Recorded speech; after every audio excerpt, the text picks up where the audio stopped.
नमस्कार दोस्तों, आप सभी का स्वागत है अपने YouTube channel English by Govind Pandit पे। चलिए, आज की वीडियो में हम लोग बात करने जा रहे हैं a child is born, written by Germaine Greer के द्वारा लिखा गया है। राइट, ये किसके द्वारा लिखा गया है? जर्मन ग्रीयर के द्वारा। अब देखिए, यहाँ से क्वेश्चन बन सकता है कि who has written a child is born. A child is born किसने लिखा है? तो आपका आंसर होना चाहिए ए चाइल्ड इज बॉर्न लिखा गया किनके द्वारा? जर्मन ग्रीयर के द्वारा।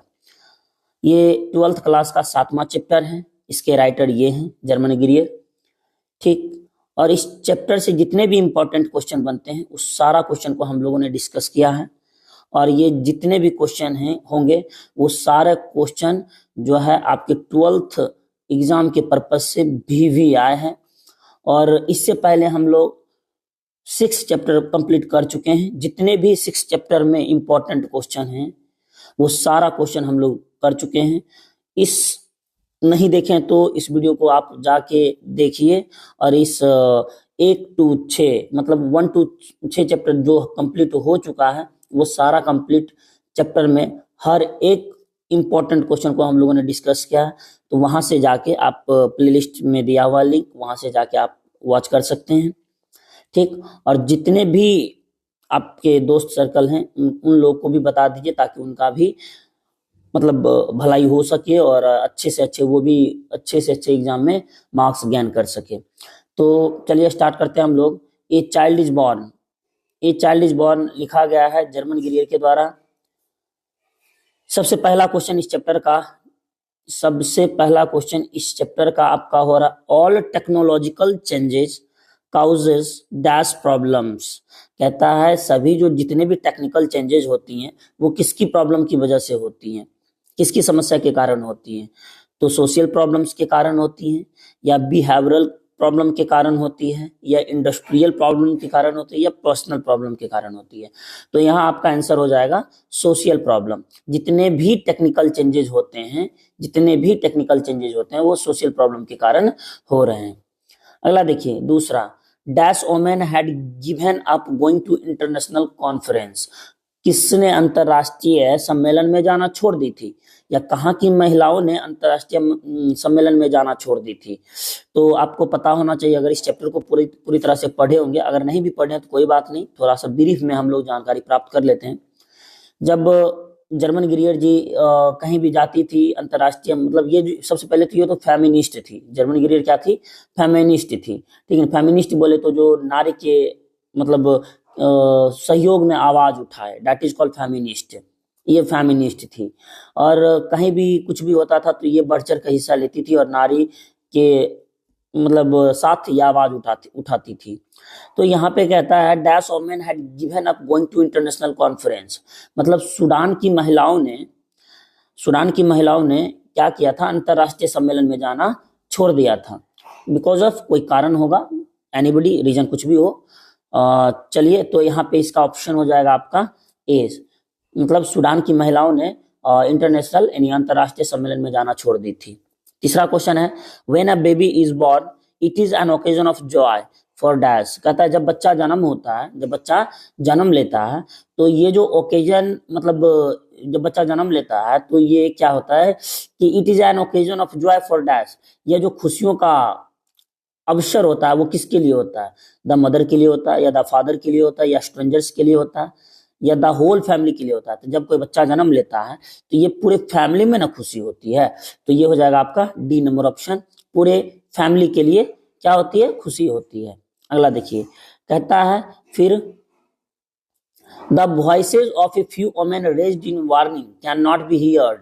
कहता है कि आवाज उठाई गई, मतलब कि कहता the voices of a few women raised in warning, चेतावनी के खिलाफ आवाज उठाई गई कुछ महिलाओं की आवाजें जो हैं कैन नॉट बी हियर्ड, सुनी नहीं जा सकती हैं over the problems of society के प्रॉब्लम के कारण, या इन द वेस्टर्न टेक्नोलॉजीज, पश्चिमी टेक्नोलॉजी के कारण, या over the humming and throwing of our machines. कहता है कि मशीनों की गनगनाहट और आवाज के कारण हम मतलब महिलाओं के जो द्वारा आवाज उठाई जा रही है समस्याओं के कारण वो सुनी नहीं जा सकती है। यानी ऑप्शन नंबर सी आपका हो जाएगा।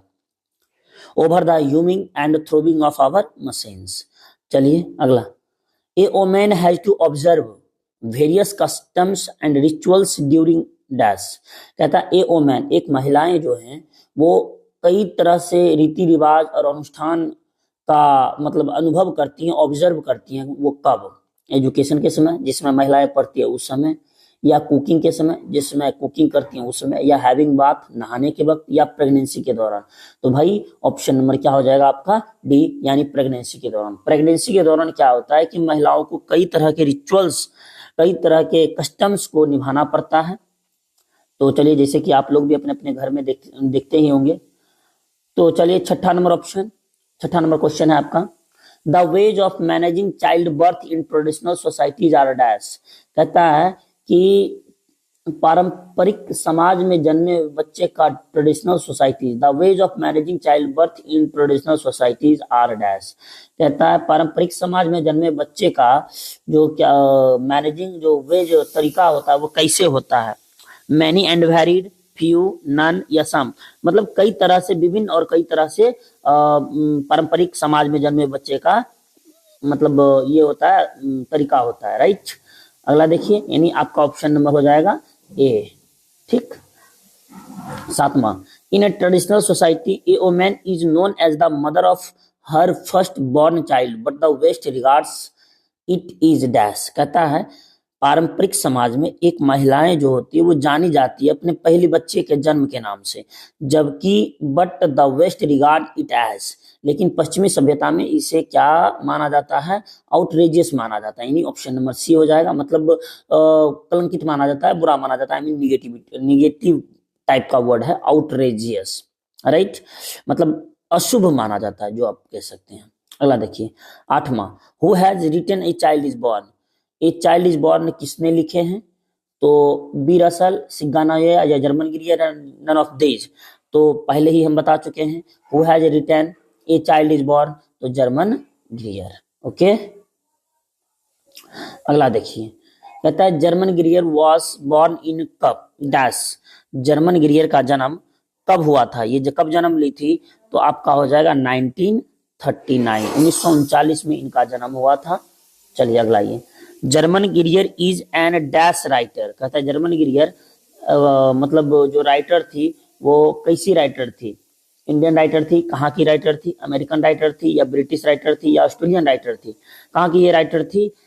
जर्मन गिरियर कहाँ की राइटर थी? तो भाई हो जाएगा ऑस्ट्रेलियन राइटर थी, राइट। अगला, यानी option number D. 11, Germaine Greer is a famous dash writer, scientific, feminist, educational और नन ऑफ दीज। तो हम पहले ही बता चुके हैं इससे पहले कि जर्मन गिरियर जो थी वो क्या थी? फेमिनिस्ट थी। फेमिनिस्ट थी, जो महिलाओं के साथ जो भी मतलब अत्याचार वगैरह हो रहा था उसके खिलाफ आवाज उठाने के लिए ये मतलब जर्मन गिरियर जानी जाती है, जिसे हम फेमिनिस्ट के भी नाम से जानते हैं। अगला, ये आपका आंसर है। जितने भी क्वेश्चन है, सारा क्वेश्चन यहाँ पे आंसर इसका दिया हुआ है। आप क्या कीजिए, आराम से उधर देख लीजिए। अगर बनता है तो क्वेश्चन ठीक है, वरना नहीं बनता है तो कोई बात नहीं। यहाँ से आंसर आप देख लीजिए, और गारंटी है कि यहीं से क्वेश्चन आएगा, एक भी क्वेश्चन नहीं छूटेगा। या हम लोग प्रोज का सीरीज शुरू किए हुए हैं। प्रोज सीरीज में हर एक चैप्टर से 10-10 मिनट का है, वो आप बहुत आसान है, कम मिनट का टाइम भी, और इम्पॉर्टेंट क्वेश्चन है। जितने भी क्वेश्चन है सारा क्वेश्चन इम्पॉर्टेंट है। बस आपसे यही गुजारिश है कि आप आराम से पढ़िए, दोस्तों के साथ भी शेयर कीजिए ताकि उनका भी भला हो सके, राइट। और वो भी अच्छे से अच्छे नंबर प्राप्त कर सके, और आप भी अच्छे से अच्छे नंबर प्राप्त कीजिए, ठीक। और जितने भी क्वेश्चन, जितने भी चैप्टर हुए हैं, सारा चैप्टर का इम्पोर्टेंट क्वेश्चन दिया गया है। प्ले लिस्ट भी बना दिया गया है YouTube channel English by Govind Pandit पे। आप वहां पे जाके सर्च कीजिए और प्ले लिस्ट में जाके आराम से इसको देख लीजिए। और इसका PDF डाउनलोड करना चाहते हैं तो फिर Telegram channel English by Govind Pandit पे जाके सर्च कीजिए, वहां पे इसका हर एक चैप्टर का PDF या PPT किट डाला हुआ है, आप वहां से डाउनलोड करके आराम से पढ़िए, ठीक। ये कुछ कोटेशंस हैं, ठीक। और ये जो कोटेशन है ये दिया गया है, जो कहता है every child is born on naturalist. हर बच्चा आराम की स्थिति में पैदा होता है। His eyes are by nature, उसकी आंखें स्वभाव स्वभावतः सितारों की तरह होती है। Open to the glories of the stars, सितारों की तरह महिमा, फूलों की सुंदरता, the beauty of the flowers and the mystery of life, और जीवन के रहस्य के प्रति क्या होती है, खुली होती है। ये कोटेशन है। तो चलिए, थैंक यू आप सभी का, बहुत बहुत ज्यादा थैंक यू आप सभी का, आप लोगों ने इस वीडियो को मतलब देखा। चलिए, तो आज की क्लास यहीं तक रखते हैं। कल हम लोग फिर अगले 8वां चैप्टर में बात करेंगे, ठीक ना। और जितने भी, फिर से एक बार कह रहे हैं, जितने भी क्वेश्चन करवाई जा रही हैं, सारा का सारा क्वेश्चन इंपॉर्टेंट है। प्लीज आप इतना अगर देख के चले जाते हैं तो 100 नंबर अगर ऑब्जेक्टिव पूछ रहा है, जिसमें कि आपको 40 नंबर बुक से रहेगा और 60 नंबर ग्रामर से रहेगा, और 40-60 यानी 40-60-100, और 100 क्वेश्चन में गारंटी है कि 40 का 40 क्वेश्चन यहीं से रहेगा। आप 40 क्वेश्चन गेन कर लेते हैं यहाँ से बुक से, 10 नंबर बचा, 10 नंबर आपका हो गया ग्रामर का, और ग्रामर जो हो गया, ये ग्रामर भी करवाई जाएगी। 10 नंबर यहीं से हम लोग ले सकते हैं, 40 नंबर ये, 10 नंबर ये, 40 10 50 नंबर मेरा ऑब्जेक्टिव में फुल आ रहा है, यानी ऑब्जेक्टिव 50 में 50 ला रहे हैं, और रेस्ट उधर बच गया कितना, 50 नंबर जो सब्जेक्टिव है, जिसमें कि आपका पूछा जाता है एक जो हम लोग प्रोज और ऑथर का जो इम्पोर्टेंट क्लास करने वाले हैं, वो 10 नंबर का वो गारंटी है, उसमें फुल गारंटी है कि 10 नंबर आएगा ही आएगा वहां से, और ये 10 नंबर तो प्लस हो जाएगा कितना, 60 नंबर। ये 60 नंबर हो गया। आप 60 नंबर विदाउट मेहनत किए, थोड़ा सा मेहनत करते हैं तो आप 60 नंबर आराम से ले आते हैं। ये 60 नंबर हो गई। अब बच रहा है आपका कितना, 40 नंबर, जिसमें कि आपका ए से हो जाता है 8 नंबर का। ये ए से भी आपको फिक्स करवाई जाएगी। वो वैसा ऐसे करने पे आपका एक भी ऐसे जितना ऐसे दे देंगे। अच्छे से अगर रीड कर लेते हैं, वॉच कर लेते हैं वीडियो को, तो आपको जरा सा भी दिक्कत नहीं हुई, ऐसे में भी दिक्कत नहीं होगी। 8 नंबर का ऐसे रहता है, और वहां से फिर देख लीजिए 4 नंबर जो आपका रहता है वो प्रोज, ये समरी 4 क्वेश्चन जो देता है, वहां से आप 4 नंबर गेन कर सकते हैं। फिर बच रहा कितना, वार्चर बार, यानी हो गया आपका 72 नंबर, यहीं पे हो गया, राइट, 72 नंबर हो गया। अब बच रहा है फिर आपका एक लेटर राइटिंग आपका 5 नंबर पूछता है। लेटर राइटिंग भी आपको अच्छे से करवा दी जाएगी। वही letter writing same to same अगर लिख देते हैं जो बता देंगे, तो फिर आपका वो लेटर राइटिंग में भी आप 5 नंबर प्राप्त कर सकते हैं। फिर नेक्स्ट आपका है वो क्या कहते हैं, लाइन एक्सप्लेनेशन, प्रोज और पोइट्री से लाइन एक्सप्लेनेशन देता है, वहां से भी हम लोग प्राप्त कर सकते हैं।